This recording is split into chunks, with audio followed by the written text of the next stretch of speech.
Nietzsche é o filósofo que nos pede para fazer experimentos com o pensamento. Há pouco tempo nós tivemos aqui no Hora da Coruja a filósofa Scarlett Martin falando de Nietzsche. E hoje é a vez de um outro filósofo brasileiro, que também se dedica a Nietzsche, visitar o Hora da Coruja. Essa é a hora de fazermos experimentos com os seus pensamentos. Temos hoje conosco o Oswaldo Giacoia, livre docente e professor titular da Unicamp. Boa noite, seja bem-vindo, Giacoia. Boa noite, muito obrigado. Obrigado por ter aceitado o convite, participar aqui do Hora da Coruja. Eu é que agradeço a você, ao Paulo, por essa oportunidade. Muito obrigado. Não é uma coisa fácil trazer o professor Giacoia aqui. É uma batalha de anos para até ele se desvencilhar dos compromissos todos aí e já ia escapar. Quando ia para escapar, falei, vamos pegar antes que comece o ano, que é o finalzinho de carnaval. O primeiro dia antes, depois do carnaval. E conseguimos o Giacoia aqui.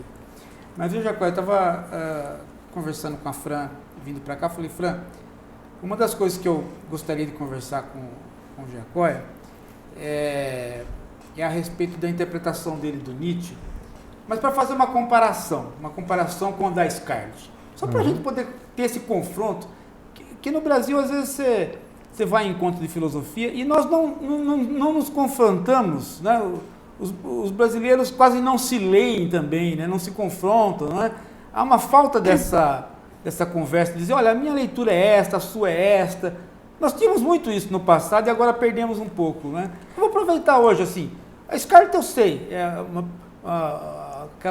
uma leitura que trabalha com Nietzsche como se ele fosse um cosmólogo, né? E não um metafísico. Conheço essa leitura, inclusive ela veio aqui, fez a defesa dessa leitura, e eu queria saber como é que você vê a sua leitura, a dela, como é que você pensa essas coisas. Paulo, eu vou te pedir licença, antes de responder especificamente a sua pergunta, o que eu vou fazer, eu queria aproveitar essa oportunidade também para dizer a você, e a propósito da sua pergunta, que eu creio que nós estamos vivendo um momento muito especial da pesquisa sobre Nietzsche no Brasil.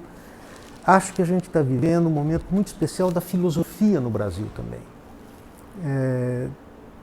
Veja, há algumas décadas atrás, nós tínhamos um panorama, um cenário muito diferente. No que diz respeito a Nietzsche, por exemplo, né, havia 2 ou 3 espaços onde se fazia um trabalho especificamente voltado à interpretação da obra do Nietzsche. Hoje nós temos uma proliferação enorme de centros onde se leva adiante uma pesquisa sobre Nietzsche de muito boa qualidade. Você disse que nós não temos o costume de debater entre nós e de lermos uns aos outros. Eu acho que isto, digamos, presentemente já não é tão verdade. Eu acho que a gente consegue hoje uma interlocução muito maior do que algumas décadas atrás. Eu vou dar alguns exemplos e acho que você se reconhecerá aí com muita clareza. Por exemplo, no caso dos estudos sobre ceticismo, há uma interlocução hoje não só feita entre nós no Brasil, mas também uma interlocução que é feita com os nossos colegas do exterior, e eu acho que em condições bastante simétricas e paritárias. Acho que a mesma coisa se pode dizer de Kant, acho que a mesma coisa se pode dizer, por exemplo, de Wittgenstein. Acho que a gente pode dizer a mesma coisa de Nietzsche hoje. E isso não só mais aqui em São Paulo, no caso, por exemplo, da USP, ou no caso da Unicamp, ou no caso da PUC, mas acho que nós temos centros onde uma atividade de produção intelectual sobre Nietzsche é bastante intensa e com, digamos assim, forte inserção internacional. Você pega, por exemplo, o Rio de Janeiro, você pega, por exemplo, o Paraná, você pega Santa Catarina, você pega o Rio Grande do Sul, o Nordeste, né? Fortaleza, por exemplo, especialmente. Tem também Salvador. Então, esses centros, eles estão fazendo um trabalho bastante relevante e o que é mais importante, começa uma conversa, digamos assim, séria entre nós mesmos e entre nós e os nossos colegas de fora. Não só de fora dos nossos nichos aqui, por exemplo, paulistanos, etc., mas também fora do circuito Paris ou Berlim. Sim. Há uma discussão realmente internacional. Então, eu diria, o trabalho sobre Nietzsche que se faz, por exemplo, na USP ou, por exemplo, na Unicamp, ele já não é mais, digamos assim, o único polo. Então você tem hoje interpretações, como, por exemplo, a interpretação da Scarlett, ou como a minha, ou, enfim, de outros pensadores que, enfim, são bastante distintas em relação àquilo que faz a Scarlett ou aquilo que faço eu. E acho que é de uma qualidade bastante apreciável, bastante notável. Então, no meu caso específico, eu diria que o que caracteriza o meu trabalho é uma dupla perspectiva. Em primeiro lugar, uma preocupação de uma análise interna do pensamento de Nietzsche, digamos, um trabalho hermenêutico com o pensamento de Nietzsche, uma preocupação com digamos, a análise e a interpretação dos textos, com o estudo cerrado da ordem das razões. Afinal, nós todos fomos formados exatamente com essa preocupação metodológica. Mas eu tento, além disso, também pensar um pouco com Nietzsche e pensar, digamos assim, aquilo que na filosofia de Nietzsche pode contribuir como um recurso, digamos, válido para a interlocução com outros pensadores e, portanto, nesse sentido, a referência de Nietzsche à tradição da história da filosofia, para mim, é absolutamente fundamental. Ao lado de um trabalho de leitura imanente, esse vínculo com a história da filosofia é absolutamente essencial. E acho que Nietzsche nos ajuda também a pensar questões, impasses, dilemas, problemas que são nossos e que se põem nos mais diferentes âmbitos da sociedade e da cultura, como, por exemplo, questões da ordem da política, questões da ordem do direito, questões da ordem da estética, por exemplo, hoje, questões ligadas ao conhecimento científico. Acho que, para além do extraordinário legado que é a obra do Nietzsche, os seus escritos, existe também essa abertura para se dialogar com Nietzsche, muitas vezes até mesmo contra Nietzsche, mas a partir de um impulso que nasce do seu pensamento. Sei. Não, eu estava me referindo a uma certa estranheza que me causa no panorama brasileiro e que nos Estados Unidos é bem diferente, que é o fato de haver uma produção, né, como você disse, isso aí é bastante claro hoje. Nós éramos mais ou menos uns 50 na Ampof, hoje somos 1000.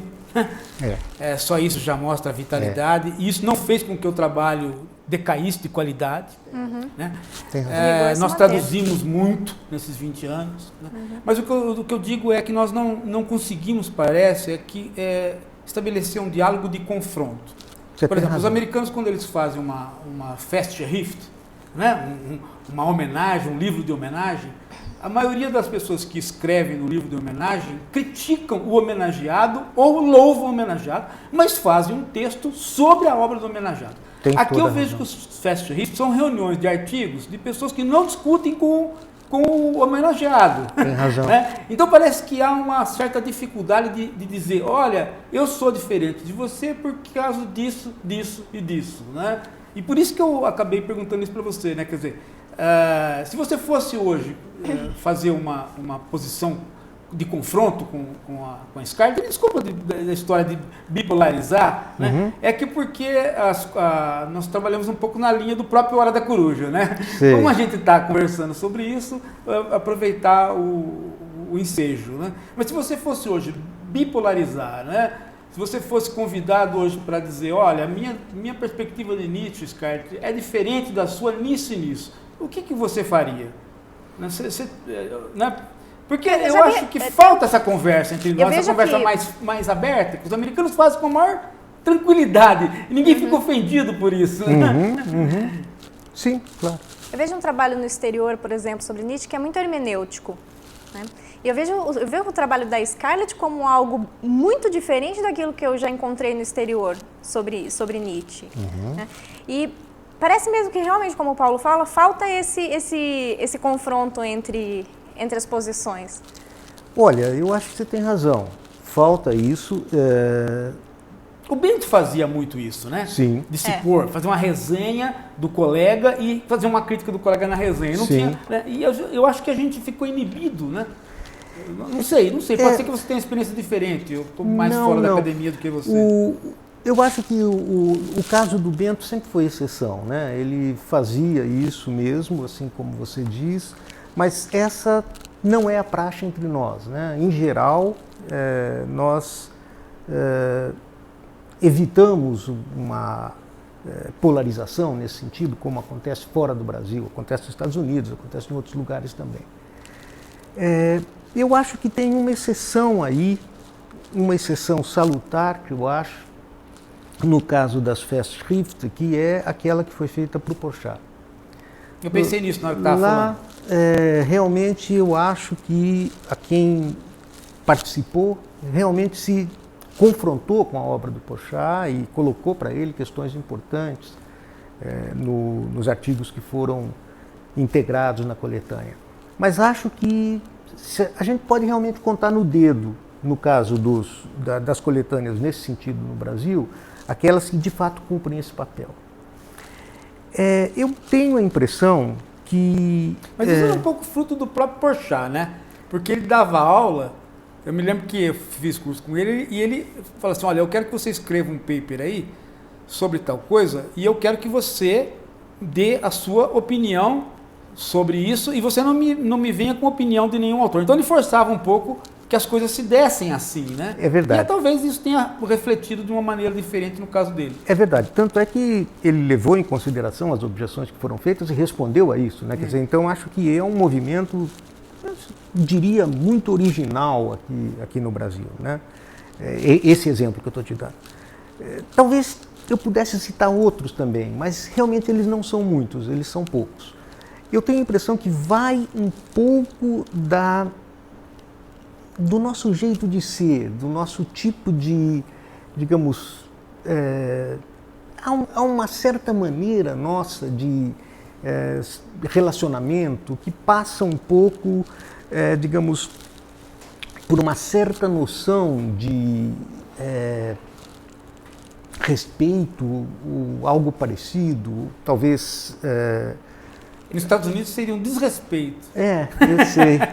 Porque você lançar um texto sem o confronto do outro é uma desconsideração. Pois é.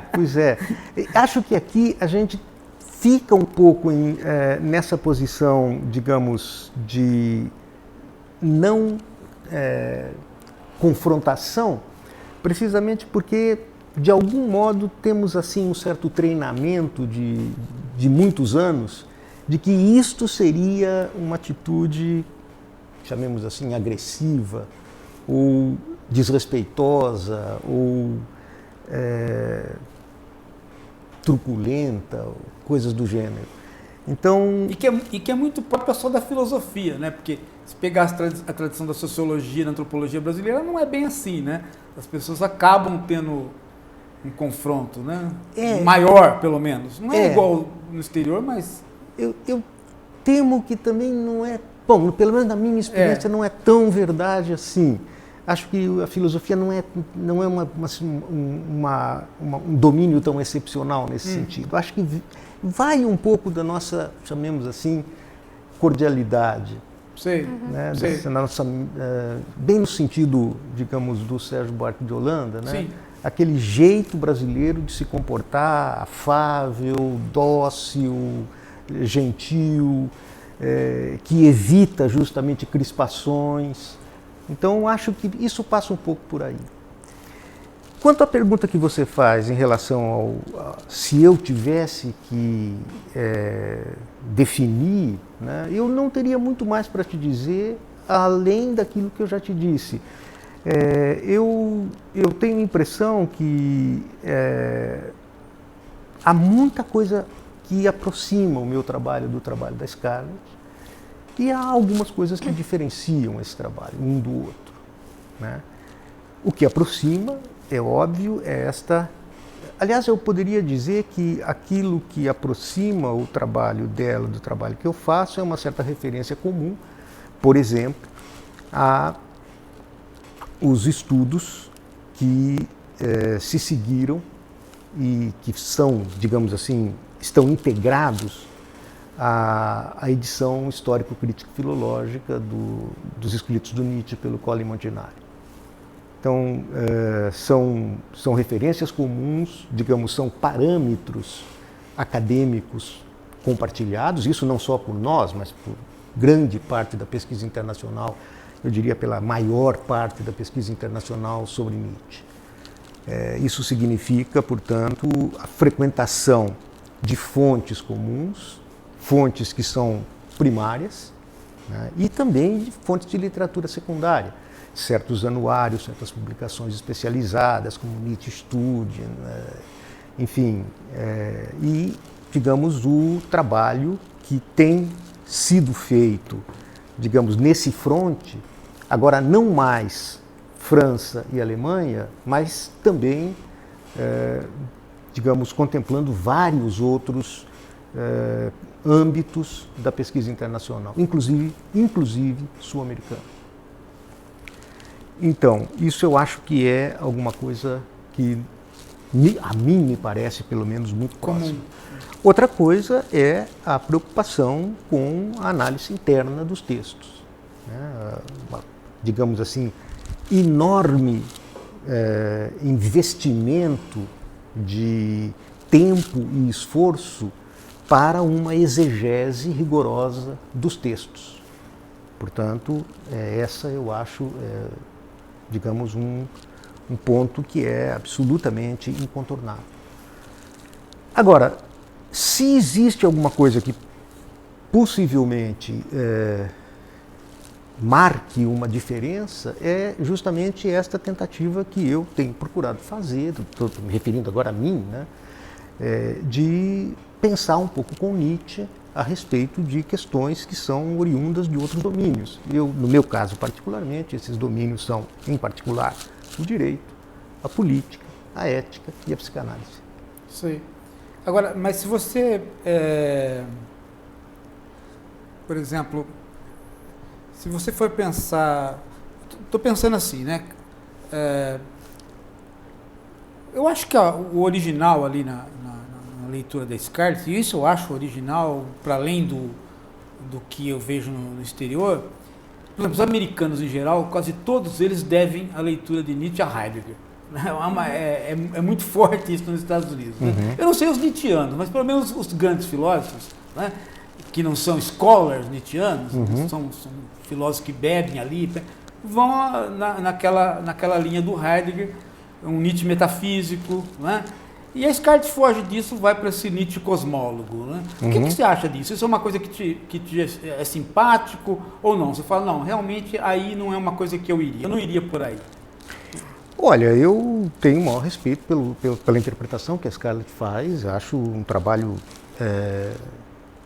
extremamente bem feito, reconhecido, né? Não só no Brasil, no exterior também. Ela valoriza o lado da cosmologia, toda a interpretação dela ligada à teoria das forças, etc., tem uma ancoragem muito forte na interpretação do pensamento de Nietzsche no âmbito, digamos assim, desta ênfase cosmológica, né? Por exemplo, o próprio título do livro principal dela, das Sim. forças cósmicas aos valores morais, já é um indicativo desse trabalho. Bem, não é por aí que eu vou. Sei. Né? Eu tento uma interpretação do Nietzsche que, digamos, tem uma visada muito mais ética do que propriamente cosmológica. Sei. Então, essa talvez fosse uma outra diferença que nós poderíamos apontar. Tá, aproveitando que a gente está falando sobre isso, o Andrei, que é o professor Andrei, ele sempre participa aqui do Hora da Coruja, filósofo, ele pergunta, professor, como que nós podemos pensar a filosofia a partir dos problemas que a gente sempre pode pensar a filosofia a partir dos problemas que os filósofos levantam. Ele gostaria de saber, então, qual é a principal questão que o Nietzsche elabora e que caracteriza esse pensamento nietzschiano? Olha, acho que Nietzsche tem um conjunto de problemas que são, digamos, variados e importantes. Eu acho que se nós pudéssemos identificar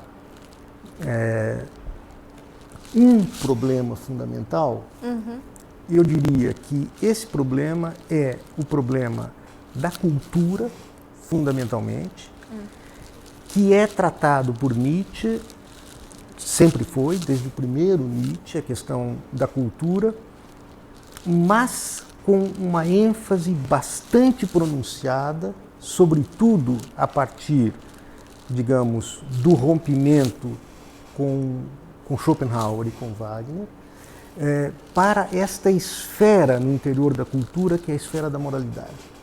Tomando aqui moralidade no sentido bastante amplo, isto é, a esfera dos valores.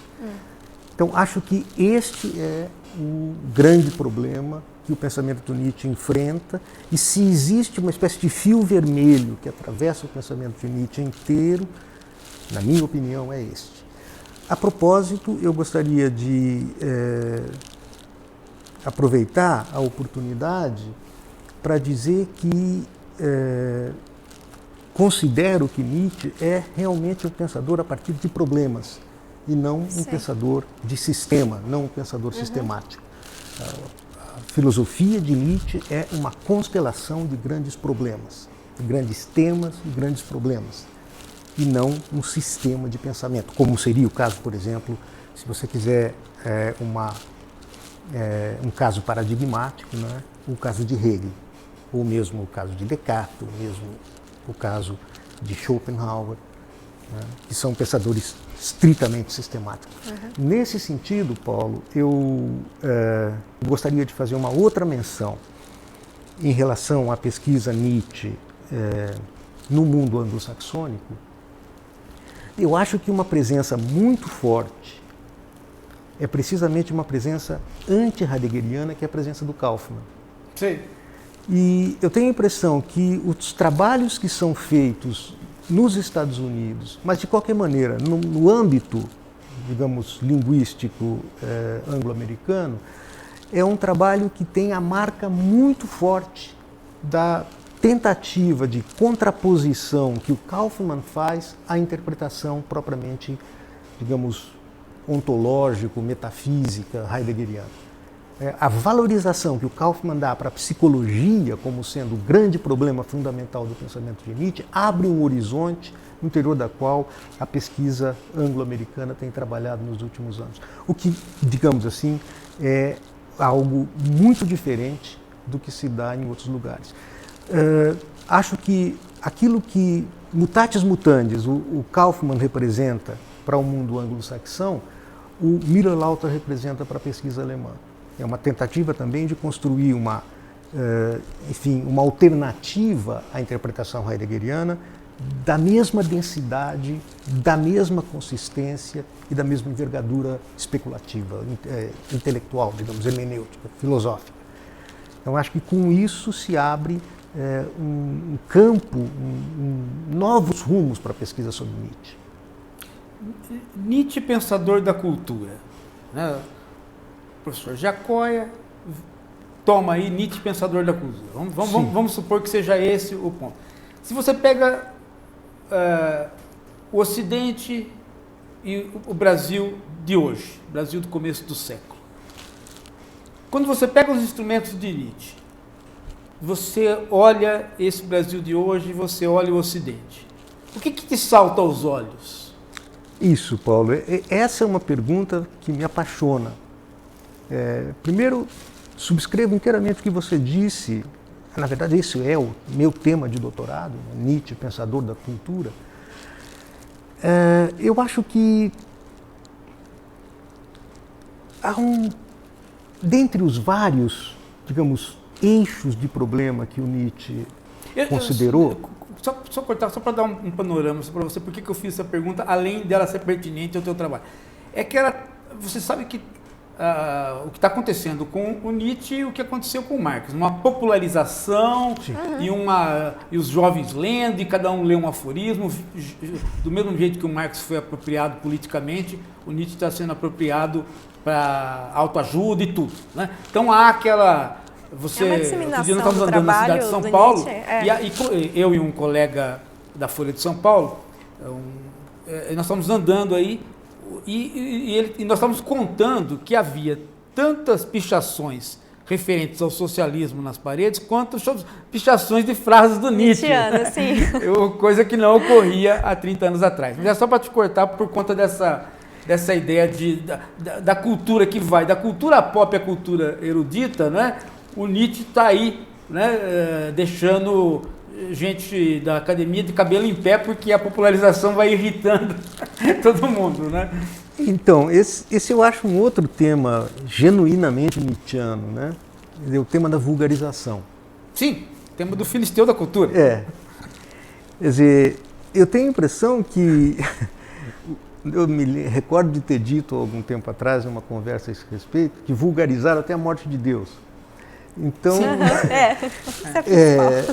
eu acho que isso tem acontecido como uma consequência inevitável desse movimento em que todas as coisas, digamos, relevantes do ponto de vista cultural acabam submetidas a esse desgaste, essa corrosão interna via vulgarização. E você me disse assim, bom, olhando o Ocidente, olhando o Brasil hoje, o Brasil dentro do Ocidente, eu acho que uma das questões que o Nietzsche elaborou com muita força é precisamente a questão do niilismo. Eu acho que este conceito e, digamos assim, a ambiência filosófica que esse conceito demarca, eu acho que ele é muito útil para nós pensarmos o que está acontecendo no Ocidente hoje e o que está acontecendo no Brasil agora. Porque, de fato, nós vivemos uma crise que acho bastante característica daquilo que o Nietzsche pensou sobre a rubrica do niilismo. Quer dizer, um processo de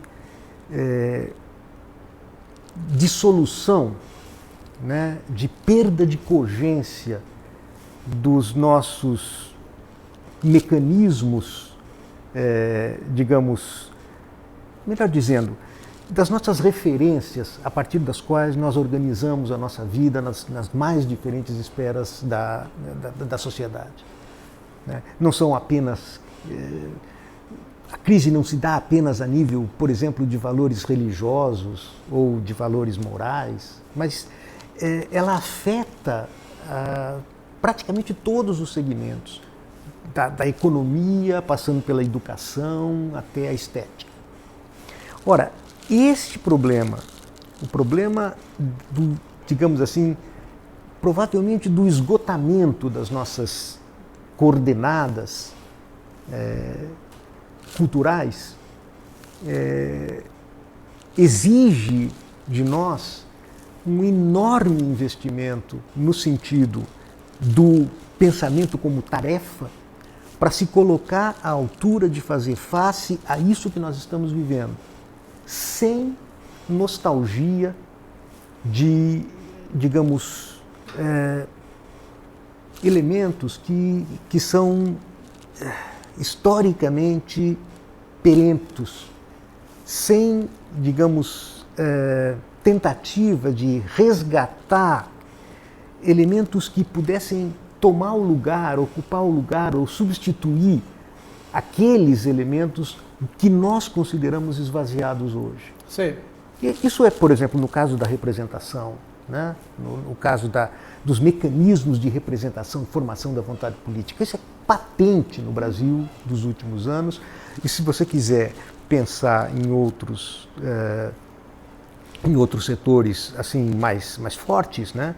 Pense, por exemplo, na enorme modificação que existe hoje em termos de constituição de uma ordem política ou jurídico-política internacional a partir de experimentos que são feitos para além dos Estados-nação.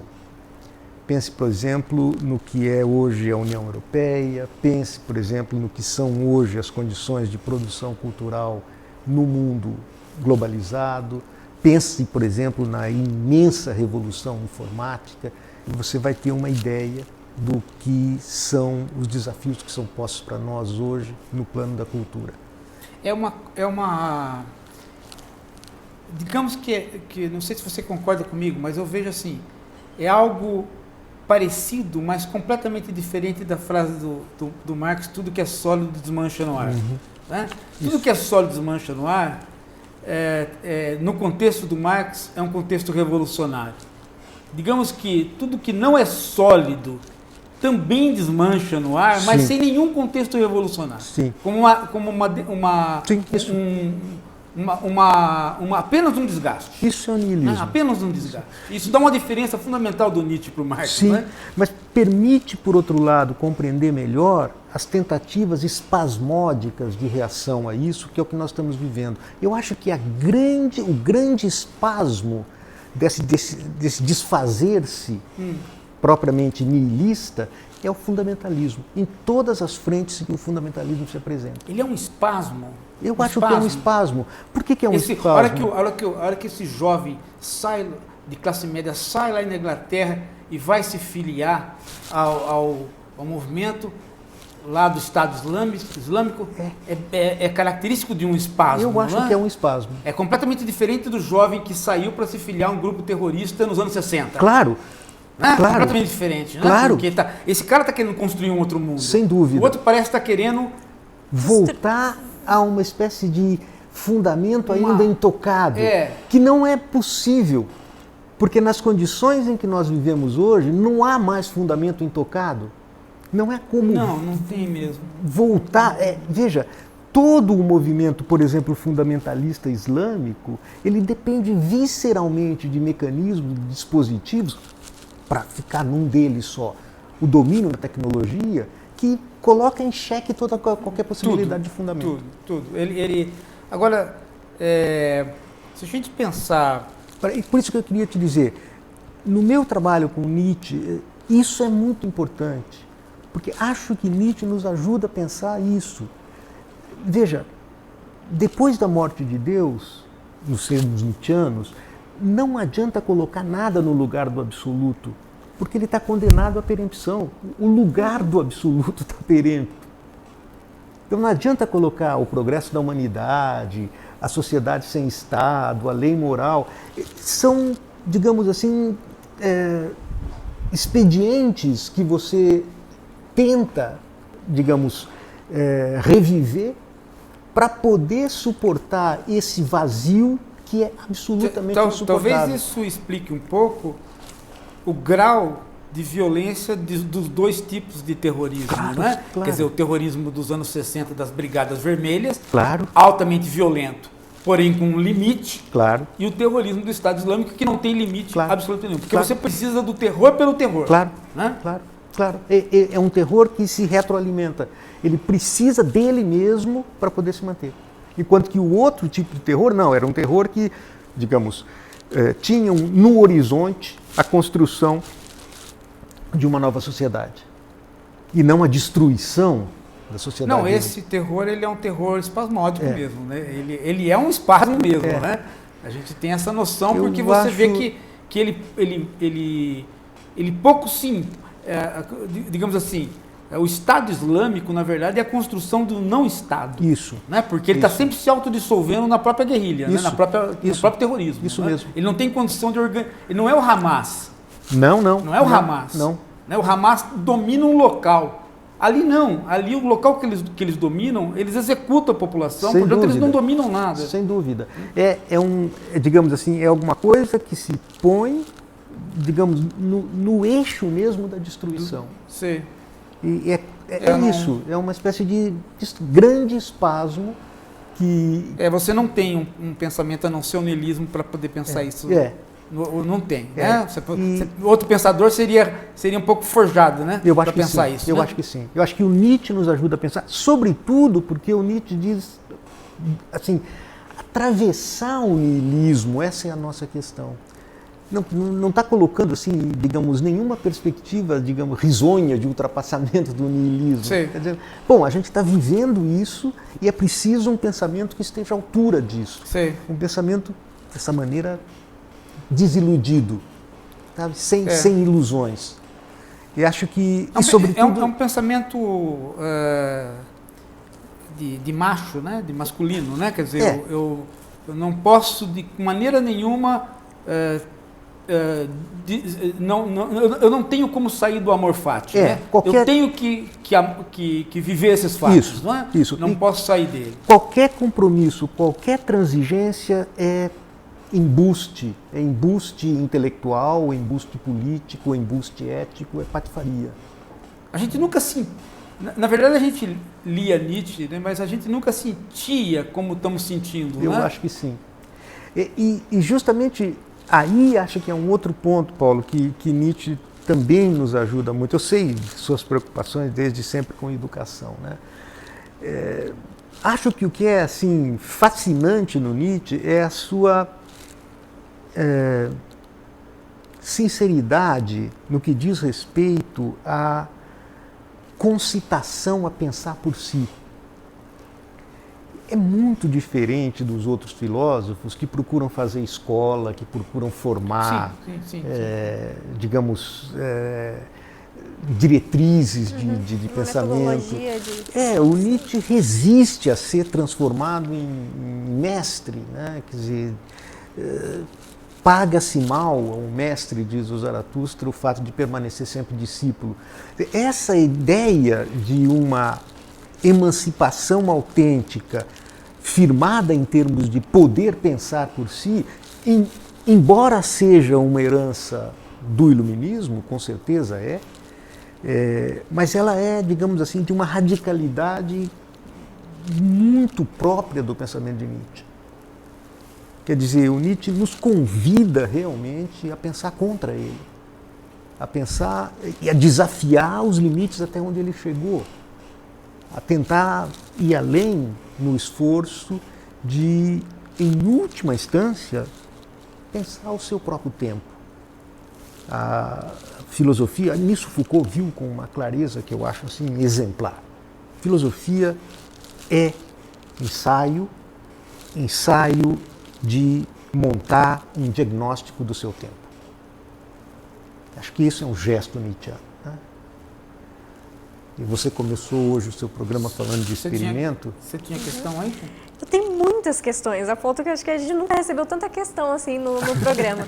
Eu até propor para as pessoas não ficarem muito preocupadas, caso seja possível, depois eu posso pegar essas perguntas e enviar para o senhor responder para colocar no nosso site do Hora da Coruja.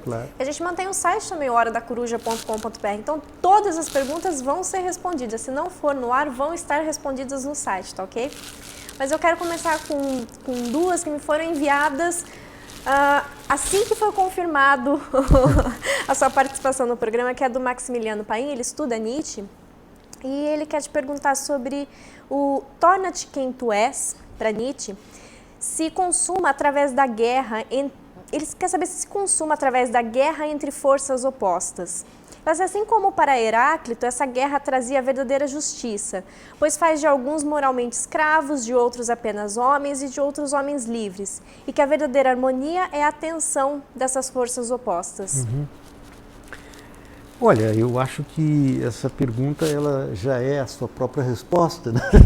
Então, eu penso que é isso mesmo. O caso do movimento interno do pensamento de Nietzsche é um movimento de oposição, né? Sempre a matriz desse pensamento é a relação de antagonismo, e esse antagonismo ele é justamente em função digamos assim, da tensão que se produz desse antagonismo, é que surgem os experimentos que Nietzsche faz com o pensamento e as eventuais soluções desses experimentos. E a vontade de poder, que é o ultrapassamento de si próprio, a autossuperação, a dinâmica deste auto-ultrapassamento é precisamente aquela que nasce da tensão entre os opostos. Então, o pensamento de Nietzsche não é um pensamento pacificador, de maneira nenhuma, é um pensamento dos antagonismos. E, a esse respeito, eis um outro ponto que eu gostaria de dizer. Nós falamos hoje muito em consenso. Consenso é uma grande categoria do nosso pensamento ético, do nosso pensamento político. Começam a aparecer hoje pensadores com propostas muito plausíveis que caminham na direção, digamos assim, de uma alternativa à noção de consenso, ou pelo menos de uma denúncia da função ideológica do consenso. Eu penso, por exemplo, na Chantal Mouffe, né? Veja, para este tipo de pensamento que valoriza, do ponto de vista da reflexão política, não o consenso pacificador, mas precisamente o dissenso e, portanto, a possibilidade do confronto, das relações de força que geram novas configurações, o Nietzsche é, obviamente, um grande parceiro intelectual. Mas não um confronto como pensado agora, como um plebiscito, por exemplo, um sim e um não. Porque isso também não gera reflexão.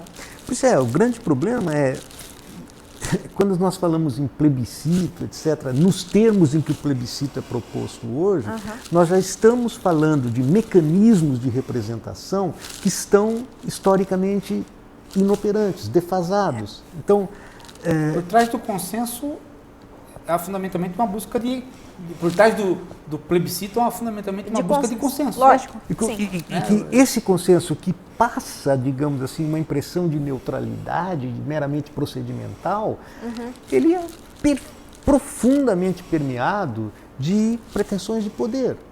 E isso o pensamento de Nietzsche permite ver. Que estes dispositivos, eles não são, por assim dizer, alheios ou infensos a pretensões de poder. Pelo contrário, eles são modalidades de realização de pretensões de poder. Eu também não vejo, Jacóia, mas aí eu gostaria de saber se você concorda comigo ou não. Eu também não vejo o Nietzsche próximo de pensadores trágicos. Eu não vejo. Eu vejo muita gente trazer o Nietzsche para o conjunto de pensadores trágicos, Pascal, Cioran, né? Mas eu fico sempre com a ideia de que o trágico precisa ter como resultado você pegar um caminho, pegar outro e encontrar sempre o mesmo final, né? Essa é a tragédia, né? Você vai por um caminho, faz tudo para que não aconteça, né? Faz tudo para que não aconteça e aquilo acaba acontecendo. Isso está fora dos quadros do Nietzsche, ao meu ver, porque o acontecendo não está posto, né? Não tem uma tragédia para acontecer. O niilismo não é uma tragédia. Né? Não sei se eu estou errado. Não, eu acho que não cabe aí o problema do certo e do errado, né? O que eu acho é que se nós tomarmos uma determinada acepção do trágico, que eu vou tentar explicitar aqui, a partir desta acepção do trágico, eu acho que dá para falar que o pensamento de Nietzsche é essencialmente trágico. Trágico no sentido de que não existe nenhum recuo, né, perante a consciência aguda, a percepção mesmo de todos os lados problemáticos e obscuros da existência. Se a gente quiser dar um nome, digamos assim, só um, mas meramente descritivo, para isso que eu estou chamando de obscuro e problemático, vamos chamar isso de sofrimento. O sofrimento nas suas mais diferentes modalidades. Ora, em Nietzsche existe um imenso esforço de evitar a denegação, sob qualquer modalidade que seja, de tudo aquilo que nós consideramos como negativo, em particular o problema do sofrimento.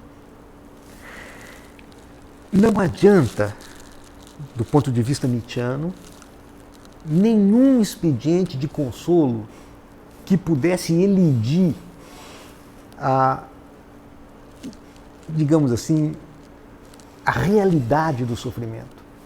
Qualquer desvio é desvio da vida. Desvio da vida. Veja, é uma espécie de atentado contra a vida. Porque aquilo que se apresenta como tentativa de negação ou de fuga diante do sofrimento é uma amputação de um elemento essencial da vida. Portanto, é implicitamente a confiança ou a fé na possibilidade de uma outra vida que não esta vida que nós temos, que é absolutamente imersa no sofrimento. Toda tentativa de negação do sofrimento é metafísica, no sentido em que ela é a fantasia imaginária da possibilidade de uma outra vida onde o sofrimento não existisse. Não só o sofrimento físico, o sofrimento em geral. Muito bem, em Nietzsche, isto é a condição humana. E isso é inegável. Não existe ordem social que possa modificar se você quiser, essa condição ontológica do sofrimento ligado à finitude, à morte e à falta de sentido. O trágico consiste no reconhecimento desta necessidade, sem que esse reconhecimento se traduza por uma mera aceitação resignada ou por uma rebeldia, por uma espécie de inconformismo rebelde. Em primeiro lugar, porque o inconformismo rebelde e a resignação, digamos, dócil, ambos se alimentam precisamente da crença de que poderia ser diferente. O rebelde se rebela contra aquilo que ele não aceita, porque ele pensa o que ele não aceita a partir daquilo que ele desejaria que fosse. Enquanto que o resignado aceita, bom, porque não tem outra coisa. Logo, a outra coisa que não tem é o padrão de julgamento. Sim. Para Nietzsche, não. Para Nietzsche, o trágico consiste justamente em afirmar o sofrimento como condição da vida e transfigurá-lo. Ora, isso ele acha que é a tragédia. Sim. Quer dizer, uma espécie de transformação do horror em beleza. Não Mas dá. O Andrei coloca aqui a pergunta que eu ia fazer agora. Mas aceitar a vida como ela é, não é uma resignação? Ele fala que essa aqui é uma crítica Não, mas do o problema Camus. não é só aceitar, o problema é amar, afirmar. Não é só aceitar. E quando o Paulo se referiu há pouco tempo atrás aí ao eterno retorno, né, é óbvio que o eterno retorno não pode ser tomado exatamente ao pé da letra, a não ser como uma antidoutrina, porque nada retorna como o mesmo, até porque numericamente já é outro. Portanto, o que significa eterno retorno do mesmo significa a capacidade sobre-humana de querer que o passado possa ser considerado sob espécie eternitatis. Isto é, que você seja capaz de querer que aquilo que você vive agora possa se repetir eternamente. Isso é o eterno retorno. Se você puder viver com isso, né, com esse tacão sobre a sua cabeça, né, se você puder, né, se você puder a todo momento dizer, eu quero poder viver esse momento de novo, né? Isso não tem nada a ver com resignação. O que é de uma coragem extrema, né? Mas agora veja que da maneira como você coloca, Jacó, fica muito claro a impossibilidade de você ter um pensamento conservador a partir do Nietzsche. Claro. Né? Essa história toda do pensamento Porque conservador... se eu for para a política conservadora, eu vou estar com um parâmetro também fora da vida. Sem dúvida. Né? Que é o retorno. Sem dúvida. Né? Que é muitas vezes isso que não fica claro, né? Porque as pessoas acham que o rebelde está sempre querendo o novo. Não, mas há um rebelde conservador que julga as coisas por aquilo que desapareceu. Claro. Sim. E esse é anti-nietzschiano. Sem dúvida. Eu acho que este, inclusive, está muito mais próximo do fundamentalista. Do fundamentalista que quer voltar a um passado que ele julga lá, digamos assim, intocado ainda, né? A um fundamento rígido ainda que ele quer retornar. Ou parar a história, preservar certas coisas que ele não consegue mais preservar. É que, na verdade, o que falta aí, né, é precisamente esta consciência de que o tempo é a matéria da nossa vida. Nós somos temporais. E nesta condição, e o que é pior, esta é a única vida que nós temos. Portanto, juízo de valor sobre a vida significa sempre uma posição fora da vida como instância de julgamento. Ora, não existe uma posição fora da vida, a não ser uma vida, um determinado tipo de vida, que a partir da sua perspectiva pretende condenar ou não condenar a vida em geral. Uma perspectiva dentro da vida que seja capaz de afirmar a vida naquilo que ela tem de sombrio e luminoso, isso o Nietzsche chama de forte. Isso não tem absolutamente nada a ver com fascismo, nazismo, obviamente nada. Né? Mas nem com rico, nem pobre. Talvez seja o problema de nós estamos tem um vício aí que vem do século XX, talvez seja um vício marxista, né? Que é o vício de você tirar da filosofia uma prática política imediata, né?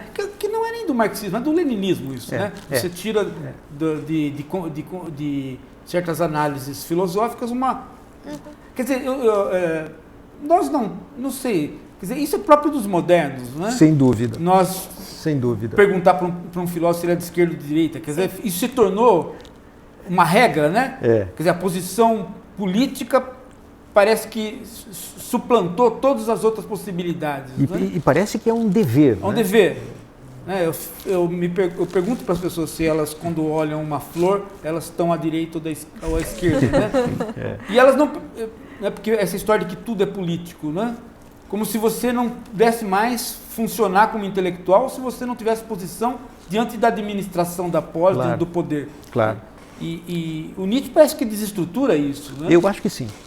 Esse é um outro ponto que eu acho também interessante, atual no Nietzsche, sabe?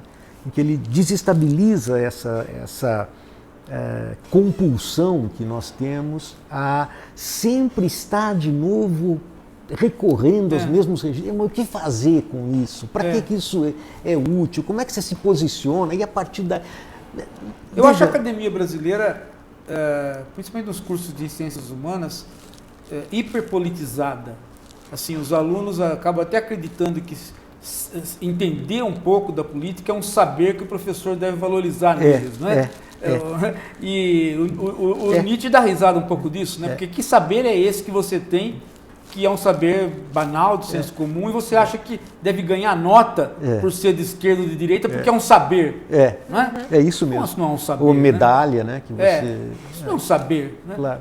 Você ser cidadão não é um saber. Pelo contrário. Pelo contrário, né? Talvez para ser cidadão o essencial seja não saber. Eu, quando fico conhecendo meus candidatos, piora. Eu fico pior no voto, eu voto pior. Eu voto mais reacionário do que quando eu não conheço. Claro, né? claro. E tem essa militância, né? Que antigamente era só da esquerda, mas agora é a direita também. Pois né? é. Você cobra do sujeito que... Às vezes o sujeito fala, né? Porque nós só somos nós só somos seres e nós somos seres políticos. Você é um filósofo, professor de filosofia, você é de direita ou de esquerda? Mas caramba, mas é isso que sobrou então? São duas perguntas, né? Você acredita em Deus ou Deus está morto? E a outra pergunta se é direita ou esquerda. É uma desgraça, né? É uma desgraça você participar da cultura para terminar com esse vínculo com a polis tão estreito. Né? Tem um texto, eu sei que você conhece, eu acho que, antes de me referir a esse texto, eu queria dizer 2 palavras ainda a respeito de um tema que eu sei que é muito caro a vocês, que é a dialética do esclarecimento. Né? A mim me parece que o panorama traçado ali de uma instrumentalização do pensamento, né? da racionalidade, etc., parece hoje ainda muito mais trágico do que em 47, porque a mim me parece hoje que dificilmente a gente pode identificar algum nicho onde essa instrumentalidade não seja praticada ad nauseam, a exaustão. Sim. Parece que até o pensamento virou funcional. Ele precisa funcionar em algum registro.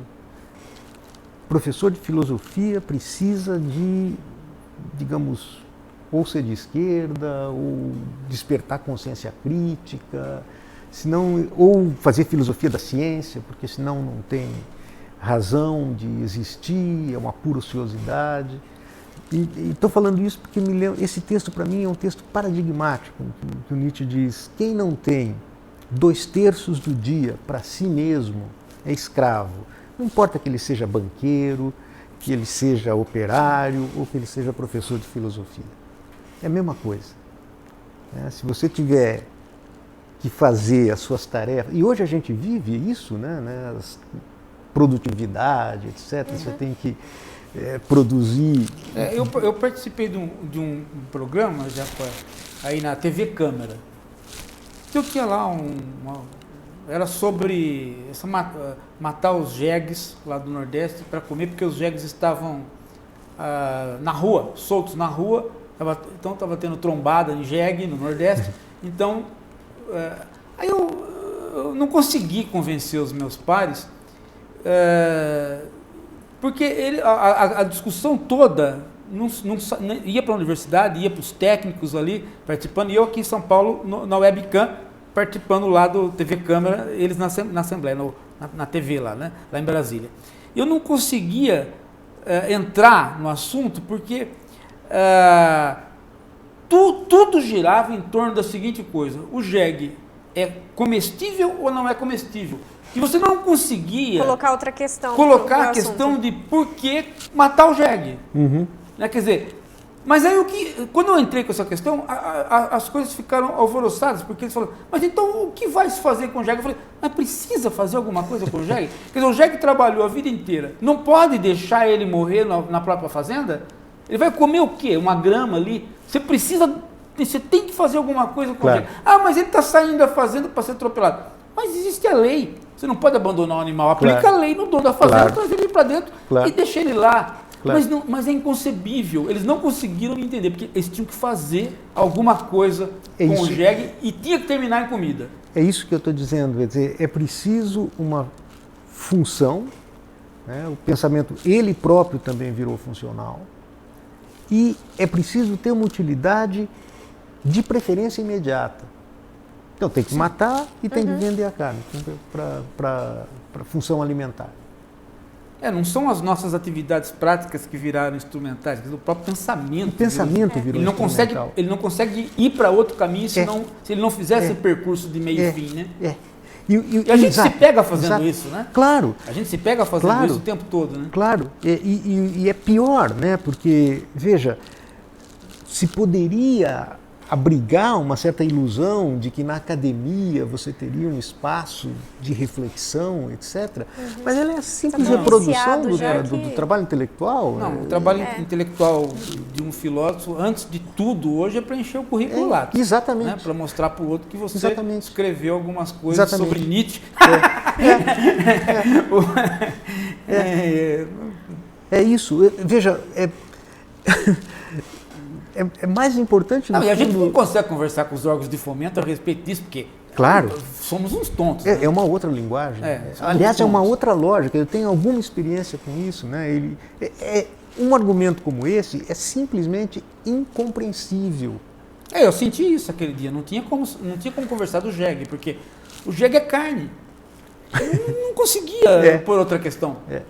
Quer dizer, se o jegue acabou o tempo de trabalho dele, e ele não pode mais ficar na fazenda. Mas por quê? Não consegui entender isso. Né? Aí eu falei para eles, olha, quer dizer que quando eu aposentar, vocês vão querer me comer. Né?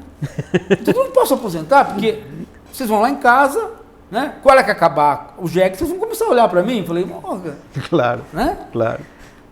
Professor Jacó, eu quero agradecer muito sua participação aqui no programa. Agradeceria Já mais deu? ainda. Já deu tempo. Se pudesse depois responder as perguntas Tá bem. posteriormente para colocarmos bem. no site, assim todos ficam tranquilos, inclusive o Samuel que está desesperado aqui para ter a pergunta respondida. Vocês já sabem, toda segunda-feira, 10 horas da noite, ao vivo, estamos aqui na Flix TV. Até lá!